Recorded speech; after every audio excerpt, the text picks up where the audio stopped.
Bonjour et bienvenue sur la chaîne Citoyen Lucide. Nous sommes aujourd'hui jeudi le 14 décembre 2023 et nous débutons la revue de l'actualité maintenant. Donc, une des chaînes que je suis assez régulièrement pour me tenir au courant de l'actualité en France, eh bien, c'est l'excellente chaîne TV Liberté, donc TVL. Et aujourd'hui, j'ai partagé exprès sur Facebook, en tout cas, leur téléjournal d'aujourd'hui qui nous parle de l'Union européenne qui est à l'assaut de l'identité numérique. Fait que ça, on le sait que ça fait partie du plan des mondialistes d'avoir la fameuse identité numérique.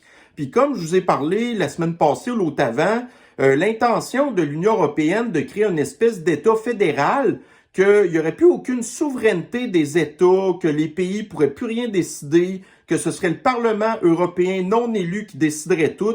Ben là, c'est ça. Fait que là, ils s'enlignent vers leur histoire de plan, de faire une espèce de portefeuille numérique, là, où dans votre cellulaire, vous auriez toutes vos informations, dont, entre autres, tout ce qui est en relation avec votre état de santé, hein, votre état d'empoisonnement. Alors, donc, c'est quand même un constat assez sombre qu'on peut faire de ça. Par contre, la fin du reportage en question, a fini sur une note un petit peu positive du fait que, au même titre que notre système à nous, le système québécois, qui est tellement super gangréné, qui est super dysfonctionnel, c'est un petit peu pareil avec l'Union européenne, là, tu sais.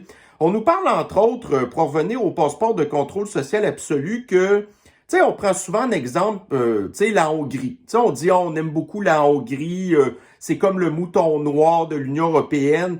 Mais l'affaire, c'est quand il y a eu le fascisme sanitaire, ce que le monde oublie, puis que ce que j'ai oublié d'ailleurs aussi, puis qu'on nous rappelle dans le téléjournal ici, c'est que la Hongrie avait été le premier pays de l'Union européenne à mettre un passeport de contrôle social absolu. Puis que eux aussi, à partir de l'année prochaine, l'identité numérique, ça va être obligatoire. Fait que tu sais, la Hongrie, c'est pas l'espèce de paradis qu'on nous fait croire tout le temps. Mais là, c'est ça. Donc, on nous dit, est-ce que ça va être possible de faire l'identité numérique dans une patente aussi grosse que l'Union européenne, que c'est au-dessus de 800 millions d'habitants, dont là-dessus, à cette heure, vous êtes capable de calculer en millions le nombre de migrants illégaux qui n'ont même pas de papier.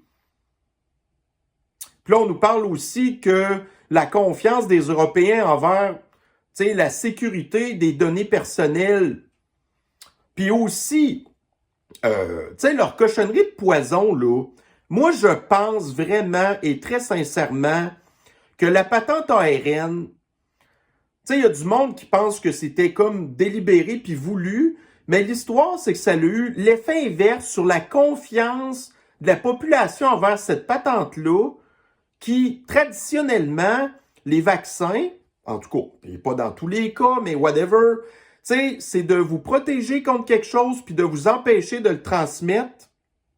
Mais le poison, il y a eu complètement l'effet inverse. Puis là, la population, elle sait ça à cette heure. Fait quand même que dans le futur, qu'il y aurait une espèce de pandémie de merde, puis que là, ils voudraient réobliger un empoisonnement de masse, je doute fortement que la population soit d'accord. Puis aussi, même si le Grand Reset voulait scraper l'économie, mais la population, elle l'a vu, les effets négatifs que ça a eu, tout ça, sur l'économie, qu'on risque de probablement jamais s'en remettre.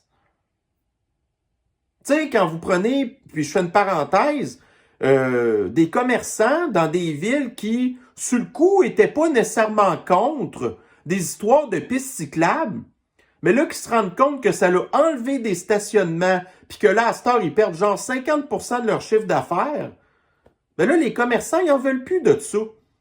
Est-ce que les commerçants seraient encore d'accord de réexiger un passeport de contrôle social en rapport avec ton statut d'empoisonnement, sachant que ça leur a fait perdre des dizaines de pourcents d'achalandage? Fait que, est-ce qu'on peut être optimiste de ça? Moi, je pense qu'effectivement, c'est tellement trop gros à gérer, puis il y a tellement trop de facteurs qui fait que ça peut planter, mais ça reste que la volonté de l'Union européenne. Puis en plus, c'est que normalement, ces affaires-là, c'est supposé être débattu au Parlement. Mais là, l'Union européenne dit non, fuck le débat, là, on va y aller directement. Il faut que ça soit implanté à partir de 2024. Puis comme par hasard, il y a les Jeux olympiques de 2024 à Paris. Puis là, ça ferait aussi que les pays de l'Union européenne auraient plus le contrôle sur qui peut rentrer chez eux avec des systèmes de visa ou des trucs de même. Ça serait comme tout centralisé puis tout géré par l'Union européenne. Fait que bref, si vous voulez avoir vraiment un super bon résumé de ce qui se passe, en tout cas majoritairement en France, mais beaucoup en Europe, puis tu sais, la plupart du temps, leurs téléjournaux durent à peu près 25 minutes, 20-25 minutes. En tout cas, moi, je vous invite vraiment à vous abonner à TVL sur YouTube. Bon, ensuite, une autre patente de mondialiste, là, que celle-là, on l'attendait depuis longtemps. Tu sais, l'aviation, ça fait des gaz à effet de serre. Les VUS font des émissions de gaz à effet de serre. Manger de la viande, ça fait des émissions de gaz à effet de serre. À cette heure, c'est rendu que vos animaux de compagnie font des émissions de gaz à effet de serre. Ben là, ici, vous avez des chercheurs dans le Daily Mail. Aujourd'hui, les scientifiques affirment que la respiration, entre parenthèses, humaine, est mauvaise pour l'environnement. Les gaz que nous expirons contribuent à 0,1% des émissions de gaz à effet de serre du Royaume-Uni. Ouais. 0,1%. Fait que sur 100% des émissions de gaz à effet de serre du Royaume-Uni, vous avez 0,1%, c'est pas 1%, 0,1% que c'est à cause de la respiration humaine.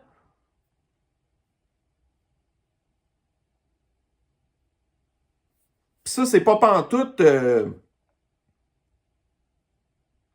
sais, mettre des masques devant la face des vaches à cause de leur pète, leur faire manger des affaires qui leur feraient faire moins de gaz, nous sacrer une guenille d'en face pendant une pandémie pour que, en bout de ligne, au lieu d'expirer ton CO2, tu le ravales, là. Puis là, il y a vraiment... C'est qui a payé cette étude-là? Il faut être gravement dérangé pour aller se dire que ça serait une bonne idée d'aller faire une étude de même. Puis que nous, après ça, on récupère ça en disant... Tu sais, il n'y a pas pantoute une attaque anti-humaine, là. Quand il nous parle de dépopulation, puis ça, voyez-vous, c'est arrivé au Royaume-Uni. Puis le Royaume-Uni accueille des centaines de milliers de migrants illégaux à chaque année. Fait que plus que tu as de population, plus que tu as d'émissions de CO2, parce que ces migrants illégaux-là, ils respirent aussi. Fait que si tu veux la diminuer, ton émission de CO2 par la respiration humaine, ben premièrement, tu vas arrêter l'immigration illégale. Mais c'est jamais ça qu'ils font. Mais moi, je capotais parce que quand j'ai vu ça passer sur Twitter, moi, habituellement, le Daily Mail, je le lis en anglais tout le temps. Fait que là, je vous l'ai partagé, qui est en français, mais j'ai quand même été le chercher, puis c'est vraiment vrai, là, c'est un vrai article. Mais qui est en arrière de ça? C'est clairement des organisations mondialistes payées par, en bout de ligne, des fondations Bill et Melinda Gates, puis des trucs de même. Mais il faut être psychopathe sur un moyen temps pour aller faire ça, là.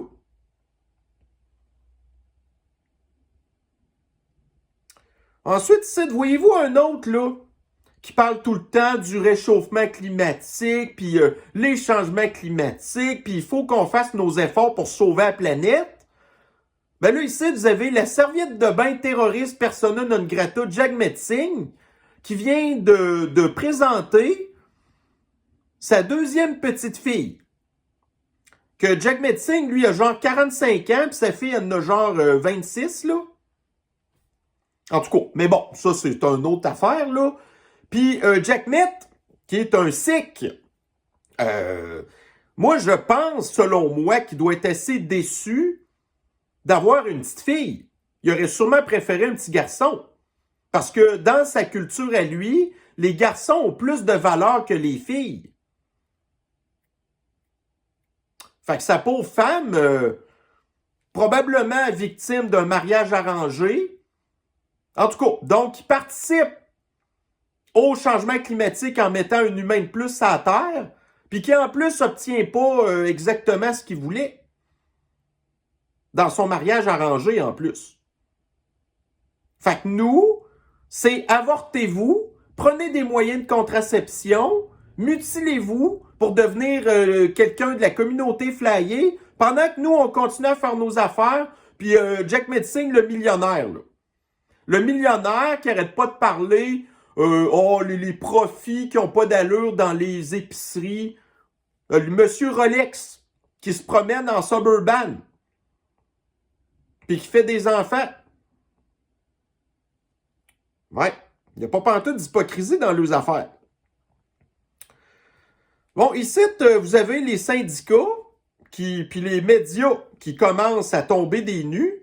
Vous avez ici dans le Journal de Québec, de Montréal, près de 100 millions au grand cabinet conseil. Nous devons sortir de ce cercle vicieux, selon un syndicat qui trouve insultant que l'on fasse appel à ces firmes privées en sous-traitance.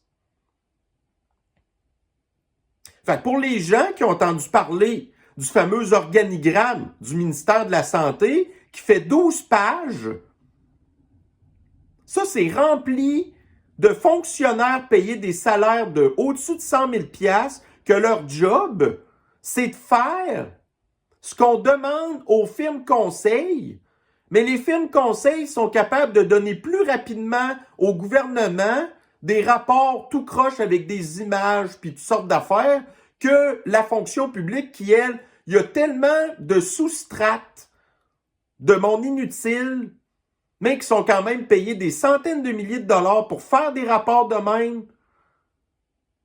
Puis là, les syndicats, ils disent, bon, ben finalement, on sert à rien. Ben, c'est vrai que vous servez à rien.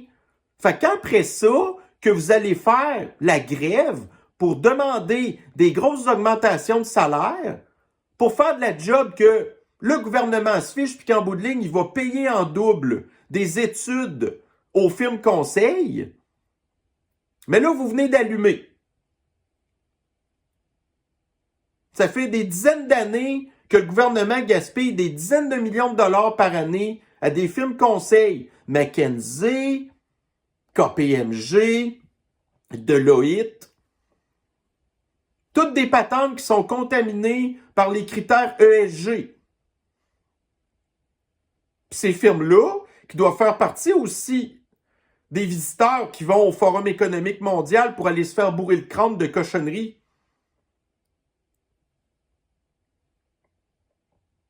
Fait que ça, vous les avez, les chiffres. Là, c'était... Ben, c'est ça. Donc, voyez-vous, 100 millions de dollars donnés à des firmes conseils, je pense, l'année passée.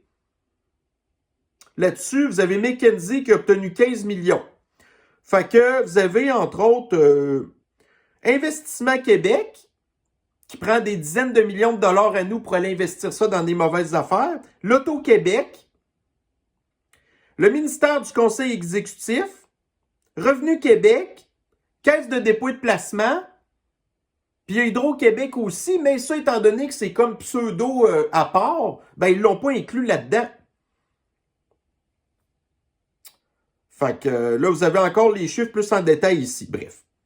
Fait que c'est ça, dans les 5 dernières années. Mais ben. Bon, ici, je vais vous faire passer une petite vidéo que j'ai vu passer sur Twitter.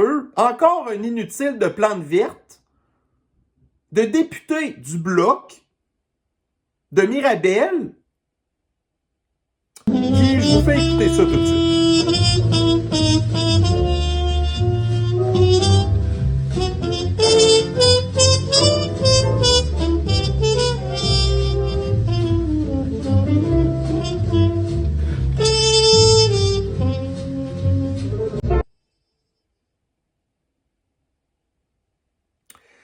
voit ici que le gars a une espèce de certain talent à jouer de la trompette, là. Mais moi, ce qui me fait un peu capoter, c'est ça. Écoutez bien le pédigree du gars.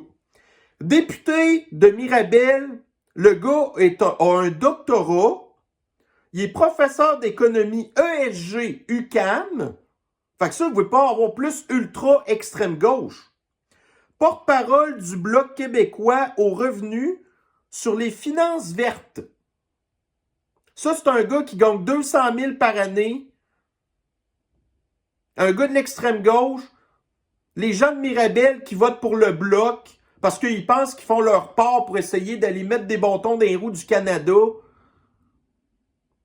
Le gars, c'est un disciple de l'extrême gauche, du culte de l'extrême gauche, un inutile sans aucune formation en politique utile. Mais pourquoi est-ce que, au lieu d'aller nous faire chier, tu t'en irais pas, tu sais, être trompettiste à temps plein dans un band ou quelque chose de même? Tu sais, à la limite, ça serait comme pas mal plus constructif que ce que tu fais au Parlement. Ça, c'est en un autre, l'UQAM, là. L'UQAM, ESG, ouais, c'est ça. Ouais.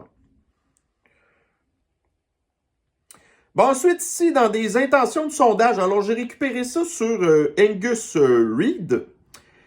Donc, s'il y avait, admettons, des élections fédérales maintenant, fait que là, on est capable de voir un graphique ici où ce qu'on voit que, tu sais, 27% des intentions de vote, c'est clair et net que les gens vont voter pour les conservateurs. Vous en avez 14% qui sont pas encore certains, mais il y a des bonnes chances qu'ils votent pour les conservateurs. Vous avez 14% de noyaux durs que c'est Justine. 9% qui sont sûrs que c'est Justine, 14% qui sont pas sûrs. Vous avez 5% que c'est le terroriste de serviette de bain persona non grata en Inde, Jagmeet Singh, puis 15% qui sont pas sûrs. Le NPD. Après ça, 4% bloc sûr, 5% pas sûr. Fait que grosso modo, vous avez 27% de conservateurs qui sont sûrs et certains. Ben finalement, attendez, c'est moins pire que je pensais. J'ai mal calculé mes affaires dans ma. Je vais même la corriger tout de suite. Modifier la publication. Fait que je vais le faire en direct avec vous. Donc, vous avez 27% sûrs conservateurs, 9% sûrs libéraux, 5%, donc ça veut dire 14 plus 4, ça veut dire 19%. Donc, 19% des électeurs sûrs qui, eux, veulent pas voter pour le changement puis la fin du destruction du Canada. Au contraire, ils veulent poursuivre pour la version du continuum, version fédérale. En tout cas, au moins de voir qu'un gros pourcentage de personnes qui sont incertaines du côté de l'extrême gauche, c'est quand même un peu rassurant, mais écoute, on verra une fois rendu devant leur bulletin de vote. Bon, ici, on reste encore dans l'extrême gauche. On s'en va à Boston. La mairesse de Boston, une espionne infiltrée chinoise, donc la maire démocrate, bien entendu, qui s'appelle Michelle Wu, qui a organisé un party de Noël pour les élus de la ville de Boston, à l'exception, bien entendu, des personnes de race blanche. Fait qu'elles, les seules qui étaient acceptées, asiatiques, latinos, noirs. Les autres, là, pouf, on veut rien savoir de vous. Mais ça, elle a essayé de faire ça en douce. Mais là, il y a comme une espèce de fonctionnaire de Boston qui, par erreur, a envoyé le courriel à tout le monde. Fait que là, ça l'a fait un scandale. Parce que la discrimination raciale aux États-Unis, c'est interdit. Je pense même que c'est dans la Constitution américaine. Mais quand ça vient de l'extrême gauche, il n'y a pas de problème. Mais là où c'est un petit peu plus compliqué, c'est encore les contradictions de l'extrême gauche. Donc, la mairesse de Boston, Michelle Wu, une asiatique très évidente, vous avez ici une belle petite photo de famille. avec son conjoint, un homme très blanc, avec son enfant, qui est un hybride blanc et asiatique. Fait que c'est quoi qu'elle a contre les Blancs?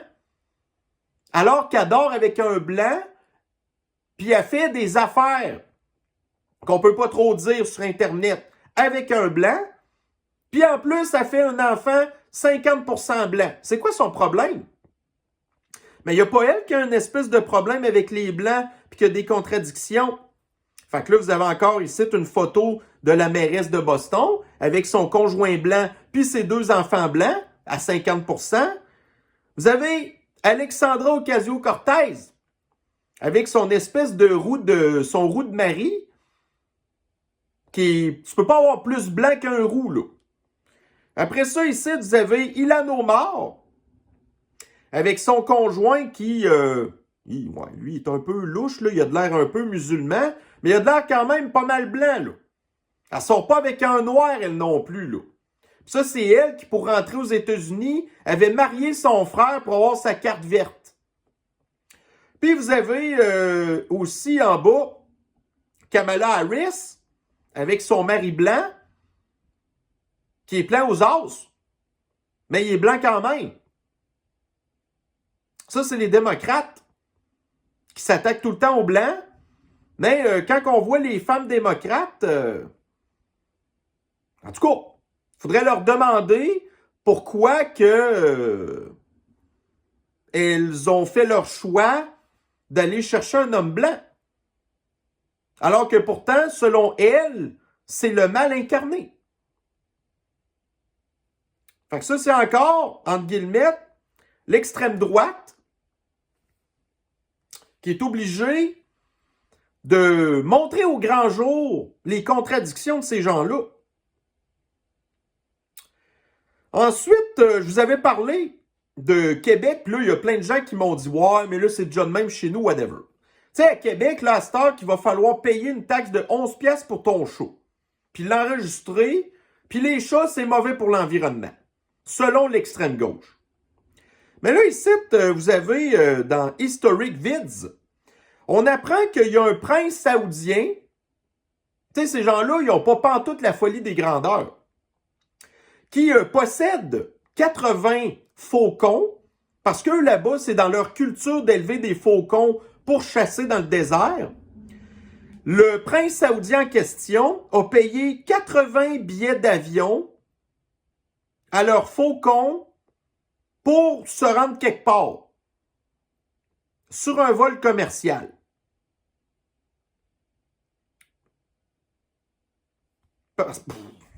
Parce que c'est encore à nous à faire les efforts pour sauver la planète pendant que vous avez des gens comme ça qui abusent pas pantoute, là.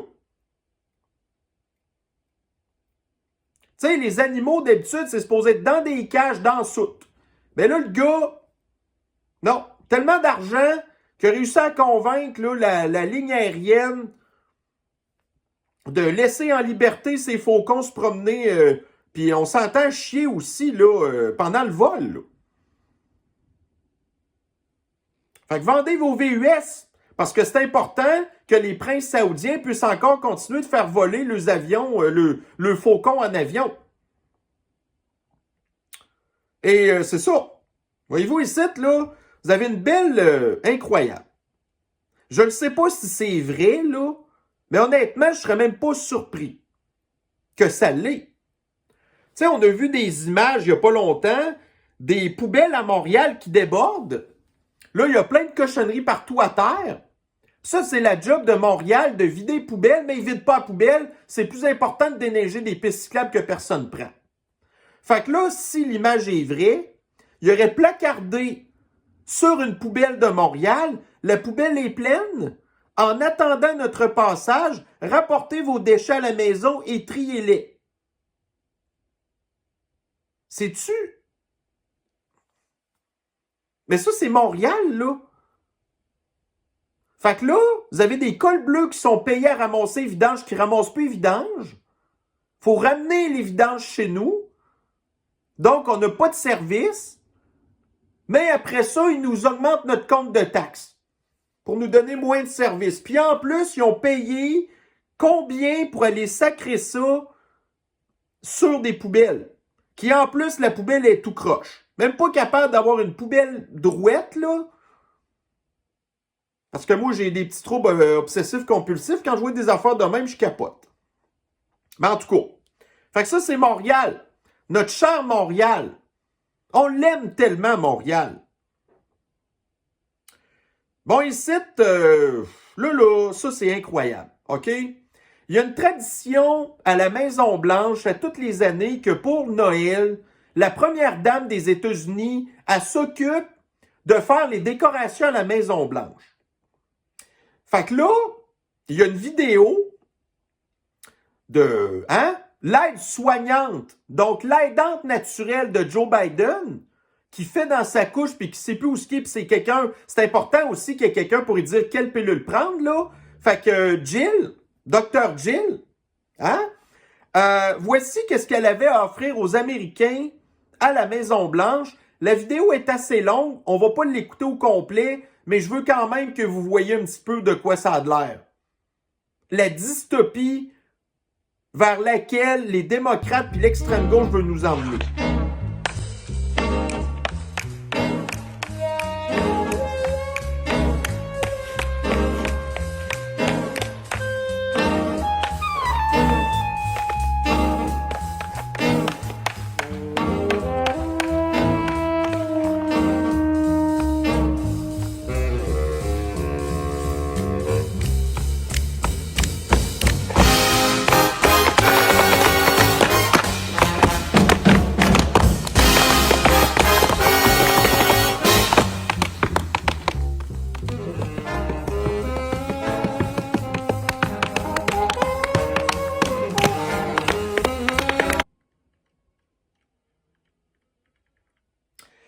Donc, vous avez un petit peu compris le fond de la patente, là. Donc, ils ont payé, sûrement super cher, une troupe new-yorkaise qui fait là-dedans, là, les claquettes. Toutes des Noirs, puis des gens qui font partie de la communauté flyée. Fait que là, il n'y a pas de Blancs, sauf évidemment les Blancs qui sont là, c'est parce que c'est des gens de la communauté flyée, OK? Puis là, vous avez tout le temps l'extrême gauche qui capote. Si toi, t'es un blanc, pis ça te tente d'avoir des dreads dans les cheveux, là, ah ben ça, c'est de l'appropriation culturelle. Mais des Noirs qui font des claquettes, les claquettes que ça vient de l'Irlande, ah ben ça, il n'y a pas de problème. Fait que ces gens-là gagnent leur vie en s'appropriant la culture des autres. Fait que, bref, vous avez vu l'espèce de show totalement épeurant de la Maison-Blanche, Puis là, l'affaire qu'on a appris, encore une fois venant de l'extrême droite, les journalistes qui font leur job, vous avez ici, imaginez-vous, End of Wokeness, qui a fait des recherches sur la troupe en question. Donc, la troupe, c'est selon leur site, là. Donc, c'est un groupe qui est contre, en tout cas, qui était pour le defund de police, donc l'augmentation de la violence à New York, d'abolir les prisons, parce que les prisons sont remplies de Noirs, parce que statistiquement, c'est eux qui font le plus de crimes. Puis, ils font aussi là, des citations d'un terroriste, Angela Davis, là, qui est un marxiste. Donc, le site a une section entière qui est dédiée à la littérature anti-blanc.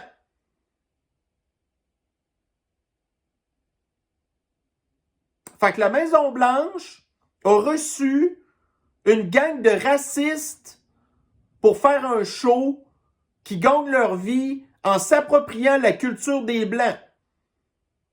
Puis les démocrates, ils n'ont vu aucun problème à faire ça. Puis là, ben, qu'est-ce que vous en pensez, là? Là, la vidéo est devenue virale pour les mauvaises raisons. Fait que là, End of Wokeness qui nous sort ça, je suis pas mal sûr que demain ou après-demain, le Daily Mail, qui est un journal quand même très sérieux, va sortir cette histoire-là, là, que la troupe en question, parce que le Daily Mail en a parlé aussi de ça, que la vidéo est creep et que tout le monde capote. Mais là, il ne s'était pas encore rendu compte de ça, là. Mais là, il va en parler. Le Daily Mail, c'est un média mondial. Est-ce que les démocrates pensaient vraiment qu'on ne s'en rendrait pas compte de ça? Tout ce qu'ils veulent, dans le fond, c'est nous faire chier, nous choquer, diviser la population et la société, puis après ça, ils viennent traiter nous de racistes. En tout cas, au moins, il y a une affaire qui était pas pire, c'est qu'on n'a vu aucune personne très obèse, là.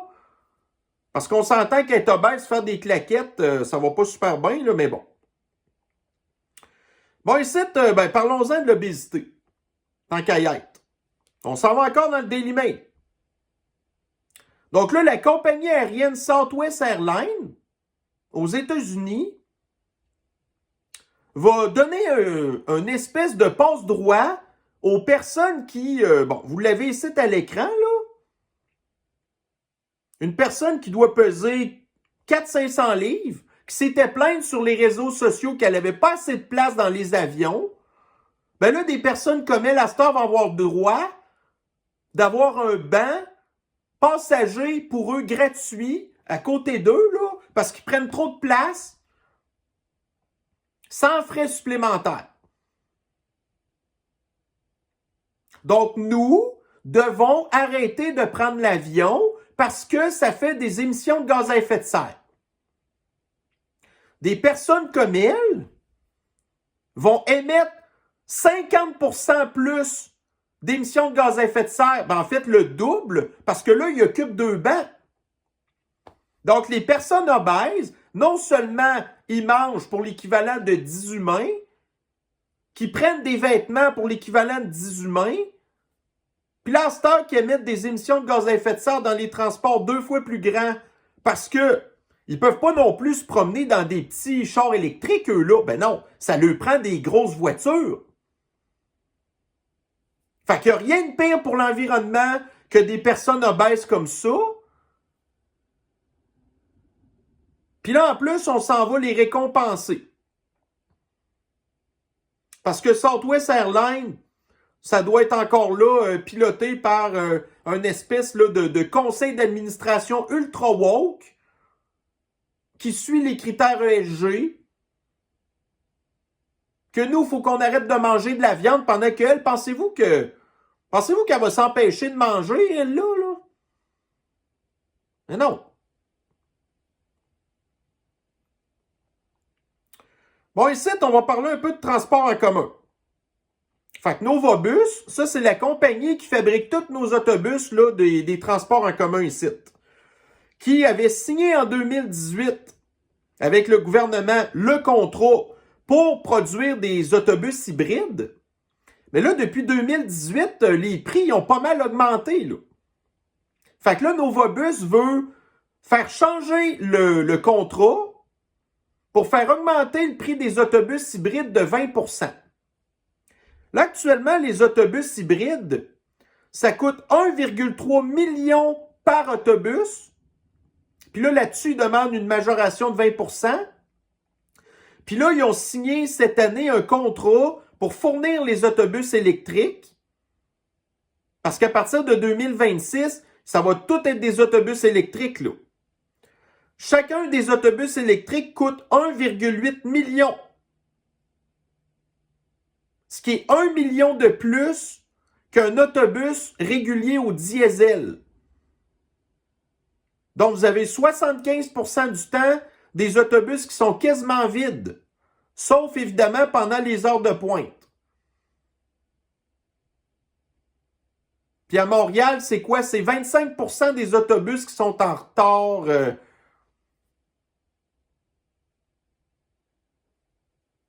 C'est l'enfer. Bon, ici, vous avez Lévis, parce que moi, je reste à la Rive-Sud de Québec, fait que j'en parle un petit peu, mais qui a demandé, en tout cas, puis on n'a pas le choix, là, c'est une augmentation de compte de taxes de 7,7% pour les résidents. Puis là, vous avez en plus le maire Gilles Lehouillier, qui gère tellement bien ses affaires, qui va ouvrir la porte à une taxe à la densification pour diversifier ses revenus. Donc là, à Lévis, là, c'est plus possible d'acheter un terrain pour bâtir une maison unifamiliale. La seule affaire qui peut se construire, c'est des hosties de grosses cages à poules de même. Puis là, le maire, parce qu'il manque d'argent, non seulement à partir de 2025, il veut taxer les automobilistes, mais là, à cette heure, il va demander une taxe en moyenne de presque 4 000 $ par unité de condo ou appartement qui est construit sur le territoire pour diversifier ses revenus. Fait que ça, c'est, écoutez, la ville Lévis qui veut devenir une ville 15 minutes, le maire Gilles Lehouillier vient d'inventer la taxe de ville 15 minutes, là. Tu sais, les unités de condo qui se vendent 400-500 000, que personne n'est moyen d'acheter. Puis si tu l'as en appartement, ça te coûte quasiment 2000 $ par mois. Puis là, ils rajoutent en plus un 4000 $ de taxes par unité. Puis la facture va se retrouver à qui, vous pensez? Ben, toujours aux pauvres personnes qui sont pognées à aller vivre dans ces cages à poules-là.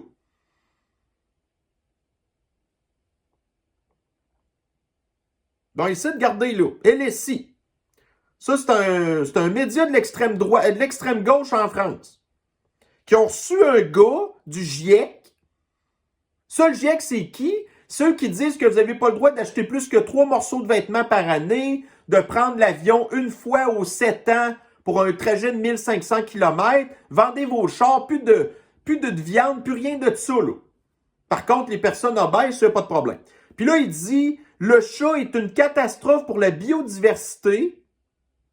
Le chien est une catastrophe pour le climat.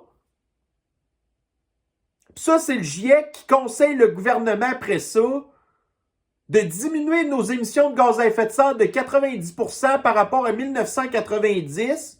Puis nous, on dit, OK, ce que vous voulez, en fait, c'est une dépopulation massive. Non, non, non, non, non. Puis vous avez les médias qui s'en vont donner le micro à ce gars-là. Mais en fait, on est content parce que, tu sais, ce qui se passe en coulisses, là, ben là, le gars, il vient de le dire à voix, tu sais, devant tout le monde, là. Mais l'affaire, c'est qu'il y a beaucoup de gens de l'extrême gauche qui ont des animaux de compagnie. Tu sais, des madames frustrées qui ont plein de chats, là, ou des chiens. Là, à un moment donné, à force de les écœurer, ces gens-là, vous allez perdre des appuis. Qu'est-ce qu'on vous incite finalement à continuer à écœurer votre propre clientèle? Peut-être. Ensuite, ici, vous avez encore des actes terroristes, là. Là, on s'en va en Allemagne, où ce que on a vu que, tu sais, il y a vraiment tu sais, c'est Extinction Rébellion, je pense, eux, là-bas, là, qui est très, très, très actif. Qui, à tout bout de champ, se promène avec des canisses de peinture orange, puis ils vont mettre ça un peu partout. Ben là, regardez ici, là, dans un centre commercial, ils ont été aspergés de peinture orange, un sapin de Noël. Puis là, ils ont fait ça à Berlin, Oldenbourg, Kiel, Leipzig, Rostock, Nuremberg et Munich. Ça, c'est des terroristes, là. Puis l'Allemagne ne fait rien. Ce qu'ils préfèrent plutôt, c'est de s'en prendre aux gens de la Bavière qui votent pour un parti, entre guillemets, de l'extrême droite parce qu'ils sont écœurés de voir des affaires de même. Mais ces organisations-là, aucun problème. Écoutez bien ça, les filles. Ça, c'est du vandalisme, là. Au minimum, c'est du vandalisme. Et non, aucune conséquence, personne ne les empêche. Parce que si tu t'en vas le casser à gueule à ces gens-là, c'est toi qui se ramasses en prison. Dégueulasse. Mais c'est le quotidien. Ah, une bonne nouvelle. Donc, on va terminer avec ça aujourd'hui. Une bonne nouvelle. Vous avez ici l'action de Pfizer. Qui, quand on regarde là, dans la dernière année, le cours de l'action a perdu près de 49%. Puis on aurait pu s'attendre à ce que le cours de l'action augmente au début de l'automne, parce qu'on savait qu'il allait y avoir des campagnes d'empoisonnement massif. Puis c'est toutes des cochonneries de Pfizer, là. Fait que l'action continue à baisser. Fait que ça, c'est déjà une bonne affaire. Mais là, le truc, c'est que dans les 5 derniers jours, le cours de l'action de Pfizer a perdu quasiment 9%, dont entre autres le 13 décembre, qui est passé, là, voyez-vous, de pas tout à fait de 29 $ à peu près 26 $. Parce que Pfizer a acheté une compagnie, un fabricant de patentes supposément contre le cancer. Puis il semblerait que leur prévision de 2024 soit pas aussi bonne qu'ils pensaient. Puis, coudonc,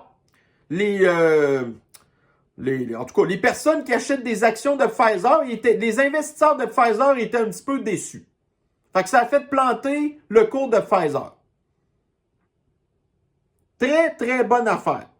Le big boss de Pfizer, soit dit en passant, qui est un vétérinaire de formation. Parce que, dans le fond, c'est quand même logique. Tu sais, le gars, il nous traite comme du bétail. Fait que ça prenait un vétérinaire pour nous traiter comme du bétail, bien sûr. Alors, ceci va mettre fin à notre petite revue de l'actualité, qui est pas mal plus longue que je pensais, de ce jeudi. Alors, sur ça, je vais vous souhaiter une bonne fin de journée. Prenez soin de vous. Changez-vous les idées et on se revoit dans une prochaine revue de l'actualité très bientôt. Bye bye.